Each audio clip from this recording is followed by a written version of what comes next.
Hello everyone and welcome back to Inside ArtScroll, where the books you read and the people who write them come to life.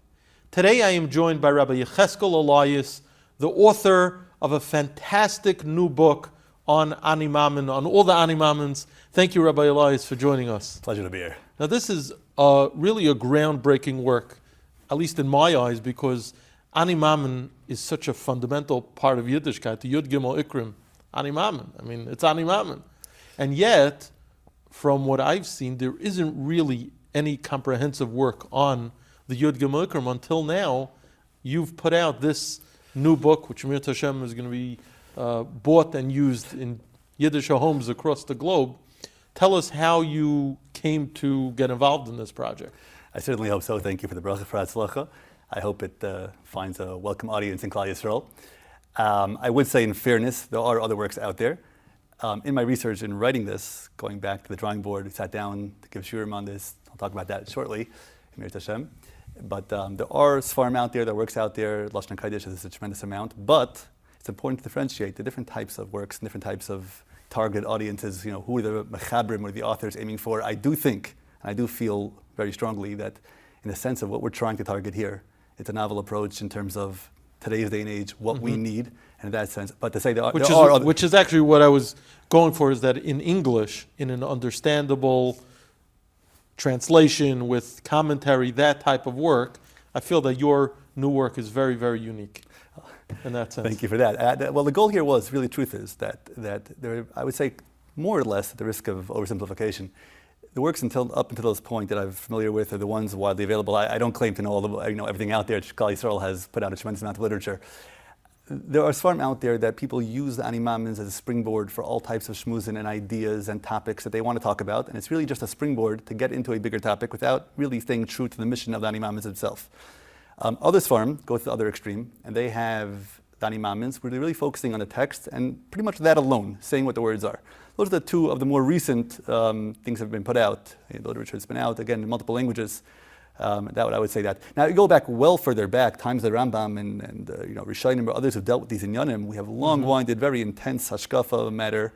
And to put all those things into their category, today's day and age, I think the really question before we started was, what would appeal to today's day and age? How can we make this something that appeals to Klal Yisrael today? And what did you find? What was the key to make it appropriate for today's generation? Okay, so I'll take one step back. The first thing I think which is important is that there's a tremendous bikush in Klal Yisrael today for so much in Yadus and so much in Torah. It's a tremendous bikush out there. There's a desire for more Torah, more information. People want. There's a thirst out there. Chazal tell us that there are many. I think Gemara says the 10 types of hungers that will come to the world. The different types of rav. The kasha b'kulam will be in the end of toward Mashiach. There'll be a time of loy rav l'lechem l'isam l'mayim kim l'shmayis divrei Hashem. There'll be a rav as well. It'll be a rav as well, and it'll be kasher mikulam, it'll be the hardest rav, but there'll be a real thirst for Torah, a real thirst for what we could, same way a person thirsts for food, water, people want Torah, and we see that today, people want that. And the question is really, without getting into details here, but the idea is, how are we as educators attacking that need? So when someone wants something, we can either sell them the same thing they've had for years previous, but every generation has their own tchuna, and they have their own understanding, how they see life. I mean, everything we do today is totally different. We don't live in the same world as 50 years ago. What do you think the key is as far as today's language? Is it dumbing it down? Is it, I hate to say that, but... Exactly that point. Meaning, if we have to go ahead and start selling ourselves cheap, if we take the material and we sell it cheap, we downgrade it and years ago, I remember Rabbi Shimon also... Because, by the way, before you go on, I would say, here in the world of ArtScroll, I would say it's punkverkehrt. It's about putting it in today's language, in today's vernacular, today's jargon, without bringing down the quality of the work. So that's really exactly what we're targeting. What we're targeting exactly is, the message is inviolable, there's nothing about it that can be changed. It's Torah's emes, it's exactly what's meant to be said. Now the first question always has to be, what did, in this case, the Ani Maamins, which I can deal with that further, but the Ikkarim that we have are based, to the best of our knowledge, they're based upon the Rambam's Ikkarim that he established in Hakdama to the Perek Chelik in Sanhedrin. And he elaborates there. We have a abridged version, which more or less lines up with the Rambam. And we're going back to that. So we have to ask ourselves, what did the Rambam want? Before we decide how to package the message and deliver it to people today, we have to be honest to what the message is. And that's really the first goal of this whole work. Which is the first question people are going to ask. Most people assume that the Yud Gimel Ikkarim were written by the Rambam. Is that accurate? Okay, so I know it's a loaded question. It's an eye-opener. It's an eye-opener. And when I first saw this, especially when I got into these, so we'll go through the history of how we got here. But the idea of when I went through this more be'iyun and delving into this and seeing the history and what happened, it was an eye-opener for me. And somehow, it's been quite a few years that every child grows up knowing the Gimel Ikkarim. And as you look through it, you realize we have no idea who the author of the Ani Maamins in our siddur. We have absolutely not a clue who wrote these Ani Maamins. It's astounding because you have something that it could have been a fantastic, we assume it has to be somebody pretty chashuv to have that schus to catch on, to be inspiration for Klal Yisrael. And we're talking about Ani Maamins that aren't just, me and you, you and I and every other person out there saying it. The Chavetz Chaim said to say it every single day. Other Gedolim pushed for it. The Klal Yisrael did something accepted by Klal Yisrael and by the Gedolim of Klal Yisrael, the leaders of Klal Yisrael, not just the Hamaynam. So we have clear guidance that this is a correct thing to go. There were questions that come up, that have come up. Yes or no? Was it written by the Rambam or was it not? To the best of our knowledge, absolutely not. Okay. I can't say that affirmatively because we don't know who wrote it. But I could say that there are enough discrepancies between the Ani Maamin version that we have and the Rambam Pirush Mishnayos that would seem to indicate. Now there are those. I know there are people out there who would suggest the Rambam over the years may have had other versions, and maybe this is a takeoff of that. What we have, the facts that we have in front of us is we have an elaborate version of the Rambam himself that he wrote in Arabic, translated. We have a few translations, but more or less the same. Then we have the Ani Maamins in the siddur version, so to speak. They line up more or less. There are very clear and subtle. There are very clear differences, the disparities between the two. Those disparities lend us to believe that it's not the same author. It's based on that clearly, it seems to be. But the betting money would be that it's not the same mechaber. And at what point in time did those Ani Maamins, whoever the author was, did it somehow get into the mainstream, so to speak, where it's in every single siddur? So it's a mystery digging backwards, trying to figure out things spread and spread. But where was the first, even just the first source, dating the first source? Right. So we find Svarim, we look back. Listed in the introduction to this work, where there's a number of sources. There's some siddurim, some machzarim in the 1500s. We're talking about 300 years after the Rambam was nifter. Right. That means after the Rambam passed away, 300 years passed, and we have no record, no documentation. That could be because things were destroyed. It could be it was actually earlier. We don't know that. So it shows up 300 years later. We don't know the mechaber. That catches on to the degree that people sort of think that's the Rambam and they forget about the Rambam. Most people have very little knowledge, if any, of the Rambam's version, what the Rambam himself wrote. The job here really, it's always a dilemma here. Where do you stay true to? Do you aim for the Ani Maamin version? Do you aim for the Rambam version? Largely, again, they dovetail. They work together. They're along the same lines. I made a point of trying to speak out really capturing the best of both worlds. The goal here is the bottom line is the Rambam, but there are chapters, there are ideas that are expressed that are clearly, they're written very clearly that these are the ideas of the Baal Ani Maamin, whoever wrote this. These are ideas that we accept. We may not know who it is, but the fact that Klal Yisrael had it for centuries and Gedolim accepted it, that's good enough, that's credentials as far as Klal Yisrael is concerned, that gives us the mandate to go ahead and explore that angle too. Now this work also has a unique emotional component that's very unlike other works which are also equally special, in that it's dedicated Lilu Nishmas Davi Steinmetz, son of Reb Shlomi Steinmetz and his Rebbetzin, and there's definitely something special about that. But how did you get involved together with Reb Shlomi? And I know that the Sefer is also based on shiurim you've been giving on Ani Maamin. Take us back to the history here, because it's only a year old. That Klal Yisrael experienced such a gut-wrenching tzara, and what's come out of it is just a revolution of chizuk, and now Reb Shlomi and his whole effort to spread the saying of Ani Maamin. Talk about that. Okay, so I'll preface this by saying, HaKadosh Baruch Hu has a way of guiding people and taking people to where they have to be. I've been involved in very many different situations in Montreal in the chinuch aspect, chinuch in terms of Bachrim, elementary, high school, post-high school, Balbatim, people who are up in their years. It could be Ian, it could be, all sorts of different types of things that are going on. And sometimes one window closes, the next window of opportunity opens, and sometimes you end up somewhere you don't know where and what, based on, you go a couple of years doing something, and then that closes, and you say, what happens now? Right? And sometimes that's the impetus to get you to the next step. Based on a confluence of various factors, I end up spending more time. There are a number of different shuls right around my neighborhood. It's a pretty close-knit neighborhood, our neighborhood of Montreal. I live right around the corner from the Steinmetzes. And I ended up spending more time within Sifter Reishis Chachma, which is where Reb Shlomi davens. His father-in-law as well davens there for close to already 50 years. They're very Now, much your father's the Rosh Kollel in of the Kollel, of the Montreal Kollel. Montreal Kollel, which is on the same block. Right. It's on the same block. It's right there. I live right across the street, so it's all within the same Dalet Amos, literally. And I ended up, the Mesivta is more of a Haimisha place, more of a Hungarian flavor to it. It's a different type of crowd. Very warm crowd, very nice crowd. And interestingly, I hadn't even been there that much. It's across the street from my house. Occasionally, daven Shachris. It just, I hadn't been there that much. And then due to different factors, I ended up gravitating more towards that shul and opportunities that were there. And then came Lag BaOmer. And again, whether you daven there, whether you didn't, Montreal, even the broader community of Montreal, there's a big, large Hasidic community, a large Sephardi community. Montreal, we all know each other. It's big, there are large numbers there, and we all know each other. And it's everyone's tzara. It's something we all felt. And I remember that night, the night of Lag BaOmer, and we heard news of the tragedy, and no one knew exactly what happened first, and then things were developing, and this happened, that happened. And then suddenly we heard there are people from Montreal, there are people we know who are part of this tzara. But no one knew yet what happened, and are they alive, are they not alive? There were others from Montreal besides Yerushalayim, again, not necessarily in Montreal at the time, but people who had their roots in Montreal.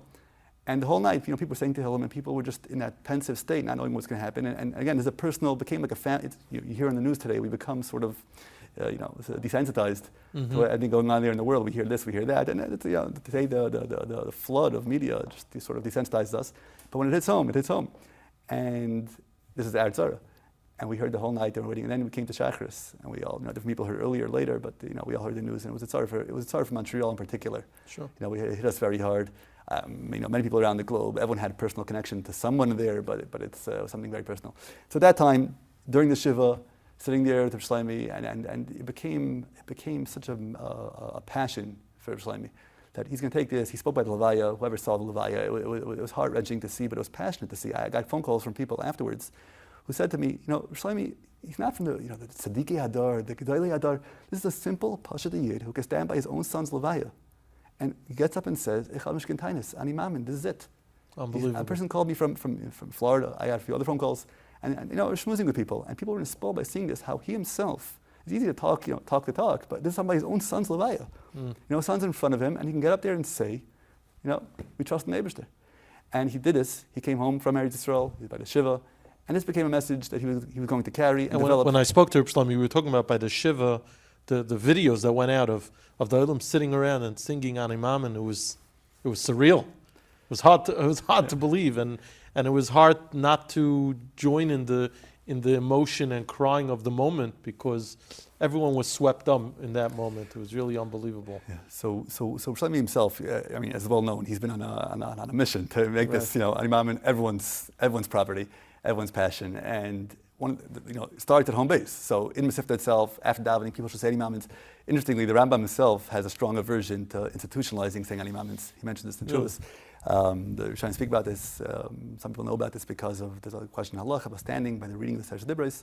We try not to promote one part of Torah too much. People shouldn't get the wrong impression. The Rambam himself, without the details, the Rambam himself strongly, again, he has this aversion to institutionalizing. A shul should not have an official reading, so to speak, together of Ani Maamin or Sefer Dibros or anything else, it would seem from the Rambam. But after davening, everyone to say it, that's fantastic. Everyone should take the time. And we end off Aleinu. The Mefarshim speak out. The reason why we end Aleinu, at the end of our davening, we put that at the end, is to end off with a message of Emunah.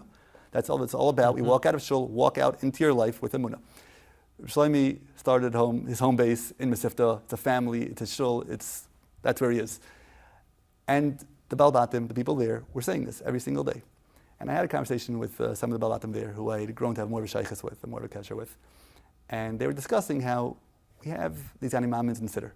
For the average person, you read it, you see the words, you know what most mean. Okay, so you open the ArtScroll version, you get a full translation. Hopefully your English is up to ArtScroll par, and you know what's going on. So, okay, but what do these ideas mean? And then you have questions. If you think about it, you have questions, and where are the answers? And the average person out there, where are you supposed to look?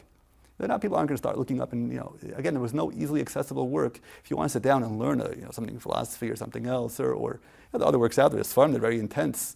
But if the average person out there who wants to spend a few minutes, and they're talking about how can we have this Ani Maamin taken to the next level, instead of just saying the words, at least one time sit down and figure it out. So we discussed the idea of having a shir, and the Baal Batim were extremely into this. Let's have a shir. We're discussing, let's make it short. Let's make it tangible. Let's make it one message each time. We're talking about 10 minutes, 8 minutes. Take one message, doesn't have to cover a full Ani Maamin each time. Take it step by step, one clear message each time, something explaining each of the Ani Maamins. So we started twice a week, 10 minutes, 8 minutes, 10 and minutes. you were giving the shir? Yes. Yeah. It was a tremendous chizik for me because I grew up in the yeshiva system more or less like many, many people out there. Everyone knows, everyone can tell you that of course, Ani Maamin is so important, Ikkarim is so important. Many people say over, from Chaim, from Beis Brisk, there's a famous expression, the idea that if you don't know the Ani Maamins, you're flawed in your Yiddishkeit. If you don't know the Ani Maamins, there's something missing in your very essence of being a Jew. And then what? What are the Ani Maamins? You stop these people and ask them, do you know what they are? And people could tell you some of them. We know it's so important. We talk about it, but what do they mean? So for me, I feel bad saying this, but myself, of course we know the basics, but how much thought have we given to the core of our emunah? And this is an opportunity for me to really sit down and get to work on this. Were you doing a lot of preparation for it? Did it really become a whole undertaking? It was hard, especially in the beginning, finding the right form for what I wanted to accomplish. I could find many in-depth things, but I wanted pshat. I wanted people to have the pshat of what was going on. What do I have to know? If I give you, let's say, talks about whatever topic it is, and I can give you many fine divrei Torah on it, and what Rishonim say and Achronim say, what do I have to know to fulfill that role? I have to know these 13 things. These are essential. These are essential for me as a yid to know. What exactly do I have to know, and what don't I have to know? Do I have to know all the details? Do I have to know the basics? So what's the idea that I have to know, the concept? And we pare it down. What exactly do I have to know? Job number 2, and this goes back to your original question about how to make it relevant. Once you have the message, can you put it into terms that people can understand? Without cheapening the message, without bringing it down, take that exact message and put it into people's terms. That means, for example, one thing I can say, I've taught in many, many scenarios, and I'm proud to say that in the use of mishalim, all sorts of parables to make things tangible, I've never used a mashal, to the best of my knowledge, I've never in my life used a mashal of a king and a princess. Talking to people today, the best, maybe a judge, a court, maybe, if a guy's been in court a few times. But you have to make it relevant. Put it into their terms. And there's so many things in our life. Look around. There are things that happen in our life every day. Take that and use that as a mashal, something they can understand. Take something they understand and attach it to the idea, and it works. And if you put it into their terms, the people get it, they grasp it, they can run with it. That's what it's all about. Baruch Hashem, we found tremendous tzlacha with the shiurim. People took to it, very successful. People came, people wanted to hear more. Mesifta, this crowd within the shul started sending it out by email to other people. Today, because of the time there's a site, animaamin.net. Right. The shiurim on the site. There are other shiurim on the site from Rabbi Lapiansky, from others. It's developed, it's grown, and Baruch Hashem, there's a thirst. Klal Yisrael wants to hear, and Klal Yisrael wants to hear, I firmly believe, they want to hear real teichen. They want to hear real material. Sure. You tell someone a cute thing or something, a nice vart, which is cute, but it doesn't get to the core of the matter. People know what they're getting. Right. If you get up and speak for an hour and you just say stories, people know they're not getting the real Torah. They're getting a nice, very enjoyable experience. But people want to hear the real deal. And when you tell them something that it says in Zayar or something esoteric, and it's real Torah, it's genuine, but it's not tangible for people, but it's also not giving them something that can change their lives. Right. So you have to put it into a way that they can grab and they can change their own lives. So at what point did you decide, okay, we're going to take the shir that seems to be growing in popularity and we're going to turn it into a written book? So this, as so much in the world that happens, this is thanks very much to, in part, this Rabbi Besser. Rabbi is a man who loves making connections. He has a talent to make connections, and he saw the potential. He spoke to Rabbi Elias, and I have to say, to me, everyone, you grow up with ArtScroll. We talk in the early days when ArtScroll first had the Megillah. Today, by and large, we all grew up with ArtScroll, and it's sort of humbling, to call up, the Rabbi Elias on the phone, and all of a sudden, they're taking your work seriously. That's a big deal, Right. And Rabbi Elias, from day one, has been passionate. He calls, we're on the phone, and he's behind it. It's going to come out. It's going to be phenomenal. Did you have written samples at that point, or was it just an idea? I had not written up any samples. Rabbi Elias asked me in the beginning of the process to see how to put it down into writing. I had written extensively in other forums, mostly in halacha matters, in a number of different publications. So I've done quite a bit of writing in the past. I've published other things in the past. So writing is not something foreign to me. And I would be remiss if I didn't mention that you're an Enoch, grandson of the famed Rabbi Joseph Elias, who, in ArtScroll lore is quite a name, having written a number of works, right? And his Haggadah is the go-to Haggadah. Is that something that you have in the Elias gene, the writing ability? I would like to say I don't deserve any credit for my writing. I would like to think I'm sure you've honed the skill, but my father as well is carries on those genes. So I would like to think I would be humble to say this, but I would like to say that I would dream of one day doing that. I would also say that one of my grandfather's more monumental accomplishments with ArtScroll was writing the commentary to the Shahnstein Perek Chelik, which deals specifically with these topics. And I would tell you that it's something. It was a difficult heritage, a different feeling for me as I went through this all, because my grandfather having passed away a few years ago, having missed it by those few years, the opportunity. If I would have had, these were the topics that were up his alley, so to speak. He had that proficiency and the fluency. Mentioning my grandfather in particular, I would just point out that as I went through this work and I'm writing this, a particular sensitivity I had, a feeling of loss.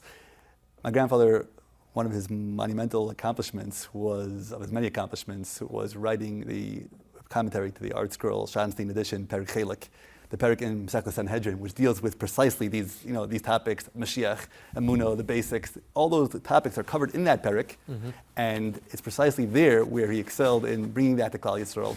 And as I went through these topics, you have the feeling like, I missed this by a few years. My grandfather passed away a few years ago, not that long ago, and if I would have had the opportunity to discuss these matters with him and go through them, it would have enriched my life, my understanding. I don't have that, but if I may humbly say, what you've done is a magnificent work. I've no doubt that up above your grandfather shopping tremendous nachas. So perhaps we didn't benefit from his input, which would have been invaluable for such a work, but there's no question that with the beautiful product that we have, and this book that people are going to enjoy immensely, and going to really take to make it a major part of the day. Your grandfather's no doubt shopping nachas. I hope so. I try to stay true to his mandate. But I think the vision, I think that he would like to see it brought out to the world, and I hope I'm playing some small part in fulfilling that. Now, in learning Ani Maamin in depth, which you've done, I'm just curious, is there any part of Ani Maamin that really stood out to you, or that you said to yourself, wow, I always thought of it one way, and now you see it in a different light? And is there a particular Ani Maamin that more meaningful to you? What was the revelation or the epiphany that you had when you started really going in depth? There were lessons every step of the way. And this may sound, but really every step of the way, when you clarify an idea and you say, wow, that's what the Rambam meant, and it makes so much more sense and it clicks and there's a real message here.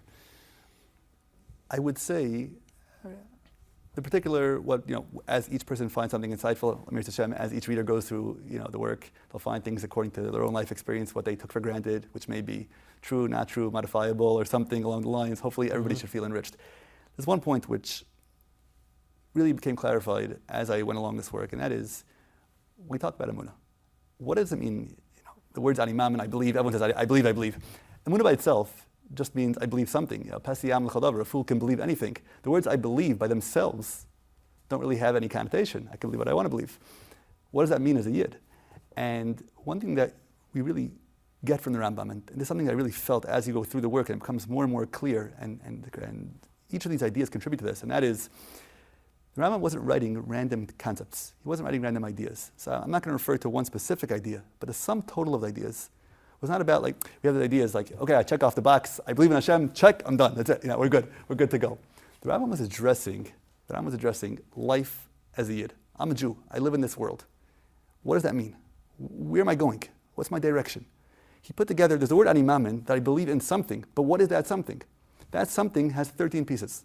There's a puzzle here with 13 pieces, and you put them together, you have a full picture. That picture, I say, Ani Maamin, I believe in that.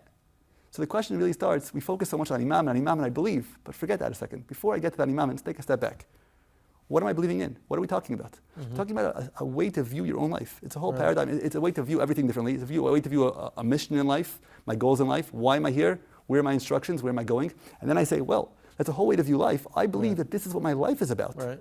So it's not just to add to your point, the Hamayinam, the masses, when you say Ani Maamin to them, it usually means one thing. It's Ani Maamin b'emunah shlema v'yas HaMashiach, because that's the most famous Ani Maamin. Which is true, because people think of it as a sad thing, Ani Maamin, the cattle car is no way. Right. Klal Yisrael's Emunah has been brought out at times of tzara, which is true. I made mention there that we discussed, for example, Chazal tell us, daylight, when we see things clearly, crystal clear, that's when we talk about the chasadim of Hashem. When we see Hashem's hand, when something's clear to us, the times are good, a nace happens, a miraculous Yeshua, something fantastic, we could talk about Hashem. Emunah, this is discussed at length by Mefarshim, make mention of this. Emunah, there are many sources, say, the Mefarshim tell us, Emunah means that there's a consistency where something is unwavering and will not change. The definition of Emunah is it was that way and it will always be that way and it cannot change. With that said, when it gets dark for Klal Yisrael, that's when we say, I don't know what's going on. I can't tell you what's happening. But I know that yesterday he was here for me. The day before he was here for me. So when the lights are off and it's dark, I know he's still right there. So yes, it always comes out. The Emunah comes out when suddenly I'm in a panic mode, I can't see, the lights are off, it's black. But I'm taking the ideas I already know, these 13 ideas, and carrying them forward. But it's not about necessarily the time of survival in the dark. So it comes to the fore when there's a bacher who was killed in Meron, when there's a tragedy, the horrors of World War II, and all these scenarios. That's when we see it. When someone can hold firm and say, I take that same message from before and I carry it straight through the time when I can't see what's happening. Thanks to Abi Ranberg, people also know who Borei Umanig L'chol Abruim, I should mention. But like you're saying, really, Ani Maamin in general is really a much broader context. It's the Ani Maamin in the whole system that we believe in, and really each Ani Maamin is just an outgrowth of that, right? I'll take, for example, just a random one, just off the top of my head. Believing in the idea of consequences, that whatever we do has an effect, and we will ultimately enjoy the reward or pay the price. Right. That means when we go through life with accountability. That means everything I do, from when I wake up till I go to sleep, there's an accounting, there's a ledger, and it's all on the books. I'm being videoed, it's going to be there. So it's not a question of, oh, by the way, I believe.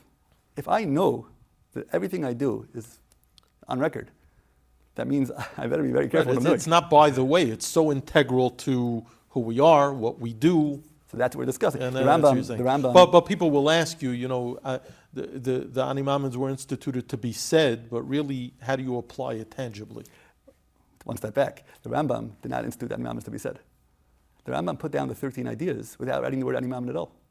He said there are 13 basics for every Jew. Right. These are basics you have to know. This has nothing to do with saying it every day. The word Ani Maamin doesn't appear. The one who wrote Ani Maamin took those ideas and turned it into a credo. It's a statement of Ani Maamin. I firmly, whatever it is, in these, however you translate it, I believe in these ideas. He took the Rambam's ideas and turned it into something we can say and profess our belief in that. The Rambam wasn't saying that. The Rambam just laid it out and said, here, these are the basics. Either you believe in it or you don't. It's a fact in the Rambam. If you believe it, you're a Jew, you're Jewish regardless. You're a full-fledged Jew regardless. But if you want to know if you're on the team and playing for the team, either you're in or you're out. All the dinim of achecha, of treating someone as a brother, the Rambam says, various different things that will come up. The Rambam says if you want to be on the team, so to speak, of Klal Yisrael, this is what it's at. Either you're on or you're off. Now it's up to you. The Ani Maamin author went ahead and took that and said, okay, let's get up there and say clearly, Ani Maamin, I believe in these things, I'm on board. I'm with Klal Yisrael. So he turned into something that you say, again, we don't know who he is, but he turned into something where I can get up and say, I'm with this. What's your hope with this book? At the end of the day, besides that, obviously people should buy it and study it. What's your long-term goal that you feel would kind of validate the effort and the time to you? What would that be? As I think anybody who has any involvement in chinuch, and I say chinuch in a broad sense, education, the greatest tzlach you could have in any job in chinuch, which is remarkably rewarding. It's remarkably rewarding. It's nothing as I can't describe anything close to the idea of you say a shir, or you give over a thought, or it's a 2-minute thought, and you see someone's face light up, like, aha, I got it. There's something exhilarating about that you made a difference in someone's understanding of life, someone's understanding of a Gemara, and it resonated. And you can see in a moment, when you teach somebody, you can see right away, either they got it or they didn't get it. Anyone in the field can tell you right away. But when you write something, you'll never see that. You'll never see that, but you hope that out there you're making a difference in people's lives. Now, I would say within that, I would take 2 notes within that, 2 small things I would say, and that is, my immediate goal is that people view these ideas, this philosophy, these deep things, that's not for me. Today's day and age, maybe perhaps, in Germany 200 years ago, people were passionate about us, at the time of Haskalah or other times, or whatever it was, people were passionate about their beliefs or ideas, and people would just go off the derech because, or the contrary, hopefully they would join Klal Yisrael because they were passionate about their beliefs, and it had to. Today we're a generation of iPhones and sushi. That's what we do. And people view that. So, but at the same time, there's a tremendous bikush, like you said before, a bikush emes. And I'll tell you something else. We're sitting in the world of ArtScroll. What are the best-selling books? Living Emunah. Living Emunah. There's a desire for people to learn Emunah b'tachan.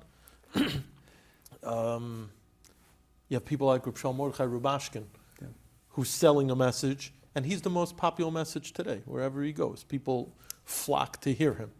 people want to hear messages of Emunah B'tachon. That's really what this book does. This book, it just encompasses it based on... So the idea here is, what I'm trying to get to here, which is a little bit of a different track. When you notice, everyone has their track where they can nail their road to getting to Klal Yisrael and hitting what they have to hit.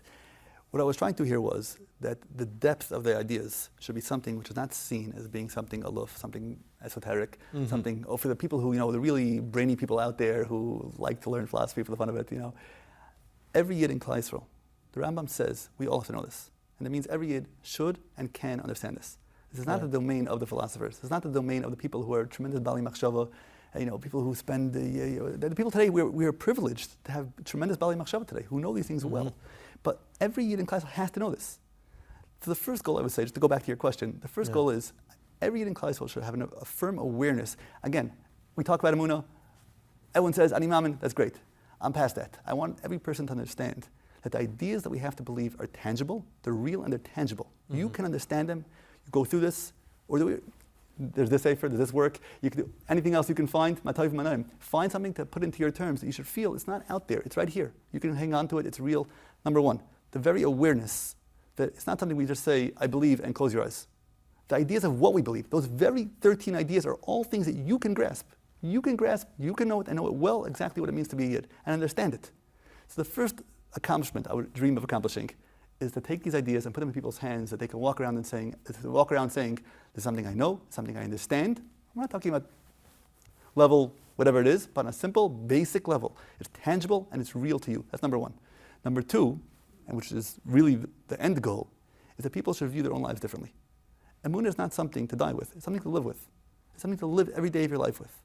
We walk around the world, and the world has a setup of how we view life. You're supposed to make money, you're supposed to be successful. We throw in those too, all good things to do, but this isn't dictates of life. You're supposed to be successful. You measure to some degree by having a job, and what is the purpose? That I should live a happy, well-meaning, well-intentioned life, and have good kids, Mirz Hashem, and all these type of good things, and I'm done.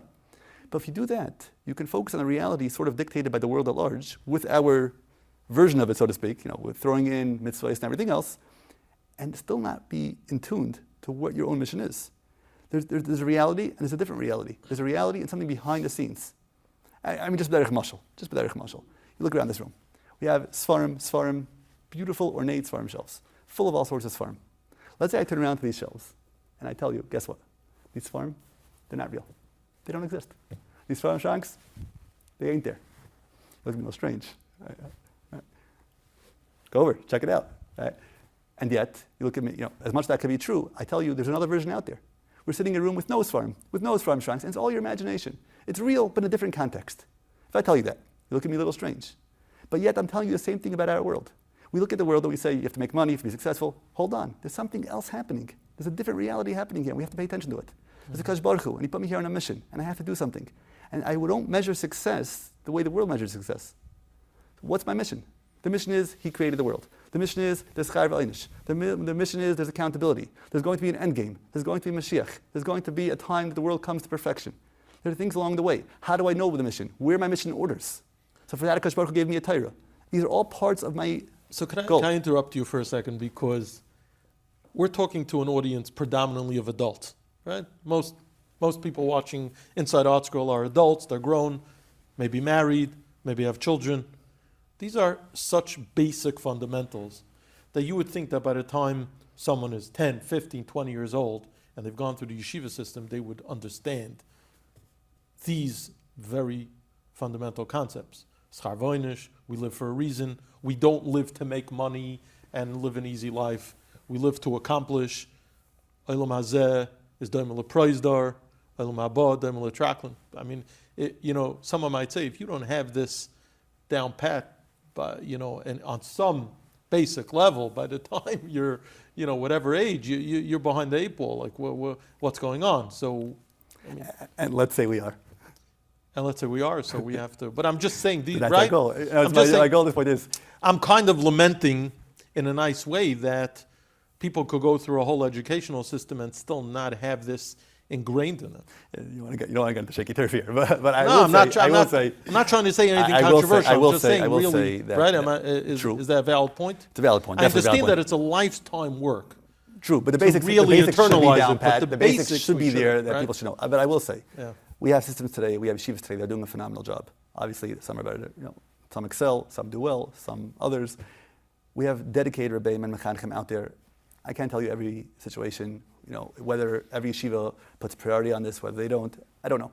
I can't tell you that. I could tell you, from my own limited experience, that the maturity curve today is probably far behind what it was. Mm-hmm. I didn't live 50 years ago. I didn't live 200 years ago. Rabbi Yerucham and Amir used to discuss in these type of things at depth, in tremendous depth with the Bachram who came from Germany because they came with such a background. People used to grow up, again, going back, that this was part of their life. They grappled with these things. Why am I here in life? This is something they asked themselves. Today, I think most teenagers don't really have that question, but we're not hopeless. We may be behind the curve, but we're getting there.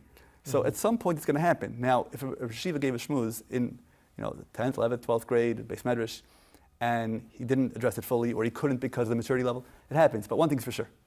Whatever the situation is, however we got here, we have people out there who can use enrichment in these things. That I can tell you for sure. Sure. So my job is... And I'll add to you, sorry, I will add that someone like Reb Shlomi Steinmetz, to be able to get up after such an unspeakable tragedy, and get up by his son's levaya and say Ani Maamin, for Klal Yisrael to watch a person go through an assignment like this and emerge with such strength, that speaks volumes. For someone else to go around and preach Emunah and preach Ani Maamin, so people, will maybe listen, maybe they won't.